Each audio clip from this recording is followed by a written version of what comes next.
Hey YouTube, Kira Qualia here, bringing you all my Cardfight Vanguard Oracle Think Tank Witches for standard format post Aerial Steed Liberation.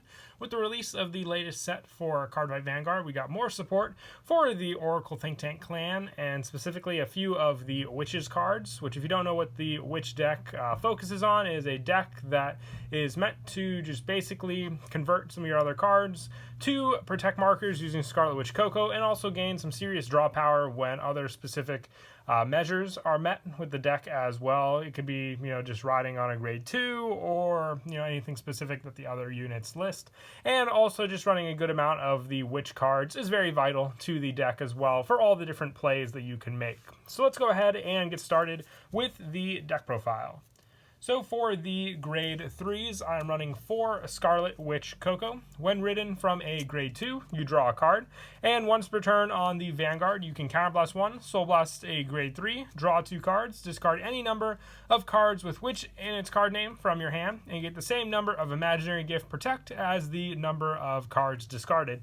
So you can set up for your Sentinels in your hand, giving you the Imaginary Gift Protect if you want to go for Imaginary Gift Protect 1, but you can also play it for a very strong push sort of method if you go for Imaginary Gift, Protect 2, giving you more of the shield options in your hand, and also just, riding this as your first ride target gives you that extra draw along with your Imaginary Gift Protect markers, so very, very useful there as well. With the draw 2, giving you a discard option then obviously gives you back those numbers, so if you're going up against decks that, basically focus on big, powerful attacks that you need Sentinels to guard, this is definitely the unit to go for, to rely on for sure. Definitely reminds me a lot of the original Scarlet Witch Coco in the sense of the draw power and just relying on, not consistently riding this card from a grade 3 as well. And then for the backup grade 3 for the deck, I run 4 Wisteria Witch Zozo. On the Vanguard, when it attacks, reveal any number of Imaginary Gift Protect from your hand, and 3 units in your front row get power plus 5,000 until end of turn for each card revealed. If 2 protects were revealed, their units get plus 10,000. So what it really does focus on is you want to focus on Imaginary Gift Protect 1 for this card, since you have to reveal them from your hand, while Imaginary Gift Protect 2 obviously is placed on the field to give the card the plus power and the shield as well, which you won't be able to focus solely on this card if you go for the Imaginary Gift Protect 2, since you won't have any of them to reveal in your hand. And then otherwise, if you're going to go for Protect 2, that game basically depends on if you're going to be focusing more on Scarlet Witch Coco for the ride target. Wisteria Witch Zozo goes in the opposite direction, but it also does have the Vanguard or Rearguard effect. When an attack hits the Vanguard, Counterblast 1 and draw a card. So you just have that pressure with this card on the Rearguard circle or the Vanguard circle as well, especially early game if your opponent's still taking the hits and not blocking as many attacks, just to give you that additional draw power along with the twin drive with this card as well when it is on the Vanguard circle, just for the cost of a Counterblast, which obviously Coco and this card take up a good amount of the Counterblast that you use for the deck. And also, to finish up the grade 3s, I am running 2 Brilliant Witch Popo. Aside from not having an Imaginary Gift Protect marker like Zozo and Coco do, this one at least has a good pressured rearguard effect. When it attacks, if your deck has 10 or less cards until end of that battle, this unit gets plus 10,000, and your opponent can only call grade 0 from hand. So depending on the triggers you obviously get, and if you've done enough drawing out through the deck, you can set up your Brilliant Witch Popos on the rearguard circles to go up strong against your opponent, depending on the type of attack you were trying to do. I just like it as that additional backup grade 3 for that sole reason. The biggest weakness, obviously, of this card is not having the Vanguard circle effect and also just lacking the Imaginary Gift Protect marker, but you still have the options for plenty of other cards to work very well with the deck as well. And just having that other additional option for the Witch cards to discard with your grade 3 units for Scarlet Witch Coco definitely does come in handy to just obviously get rid of this card for additional gift markers in your hand. And that is it for the grade 3s. When I move on to the grade 2s, I run 4 Topaz Witch PP.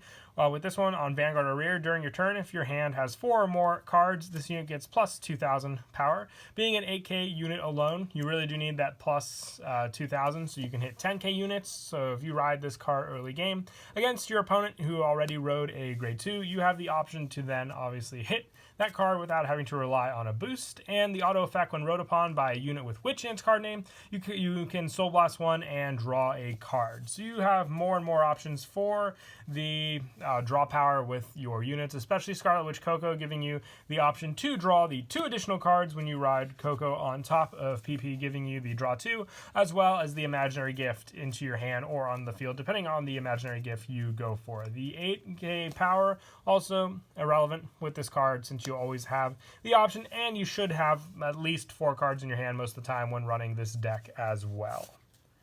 And I also run 4 Lilac Witch BB. This is your 12k grade 2, not having any shield units with this one. Aside from that, is a great ride target when you don't go for the Topaz Witch target, giving you that 12k power on Vanguard, but also just as good on Rear with that 12k option.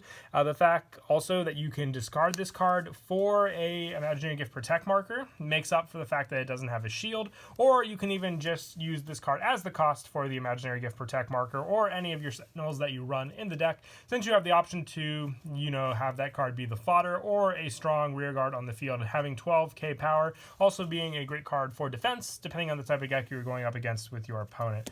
Usually I'll ride the Topaz Witch when I want the option for more hand to use later game, but if I'm going up against a deck like, let's say, Aquaforce, that definitely has a lot of pressure against me early game, I can rely on BB on the Vanguard circle with that 12k power, and then just getting a critical trigger definitely does help when you go up against numbers that can either reach very high, like 19k power, depending on the units, but also being able to withstand a trigger against your opponent as well.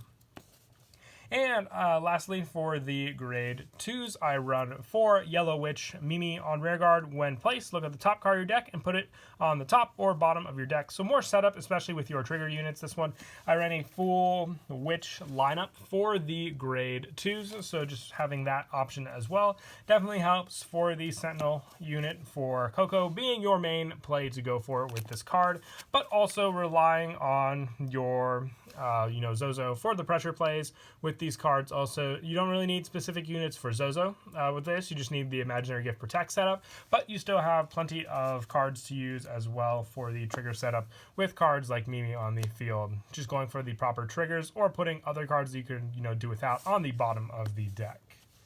And that's it for the grade 2s. Moving on to the grade 1s. One of our other main grade 1s to rely on is Sprout Witch Roto. On rear, when the attack it boosted hits a Vanguard, you counterblast 1 and put this into the soul and draw a card. And then it has an additional effect from the soul.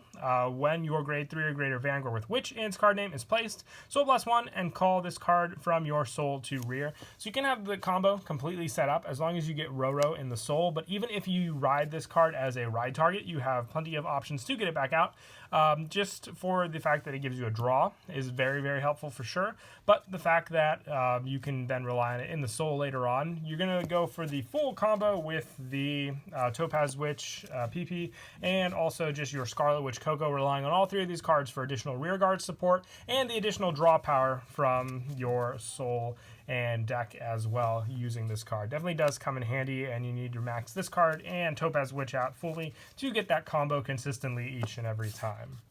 And I'm also running 4 of the new Lime Witch Riri. With this one, it has a 15k shield, grade 1 for 7k power. Just kind of also makes up for the fact that if you don't have any or enough shields with Lilac Witch BB, you also have the option for just the 15k shield to go off of, having the same strength as a trigger unit using this card on the field, or even just a first turn ride target. And since you normally if your opponent's going to ride into a grade 1, you won't really have the option or the decision for any other target unless you open up Sprout Witch Roro, which is your obvious one you want to go for the ride target most of the time, to rely on the call out to soul skill later. But this one, having 4 for that additional shield power, definitely does come in handy.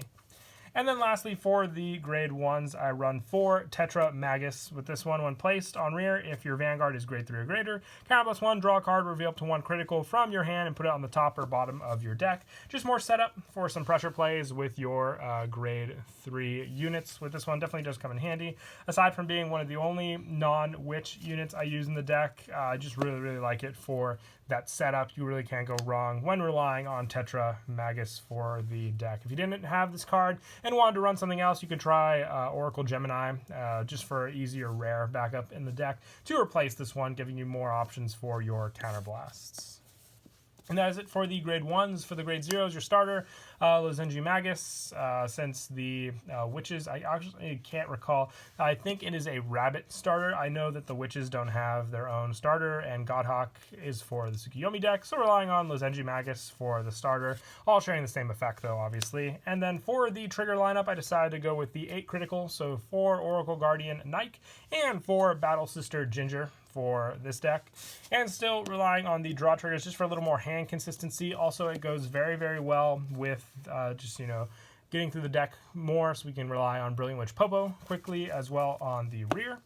And also I run the 4 Sphere Magus for the heal trigger spot as well. But that is it for the deck profile. I hope you all enjoy the video. Still working on a lot more decks from Aerial Steed Liberation, but also waiting for the Phantasmal pack, because I can't wait for the Shadow Paladin support, as well as all the other decks in that set. But until next time, please don't forget to leave a like and subscribe, and Kira Qualia out.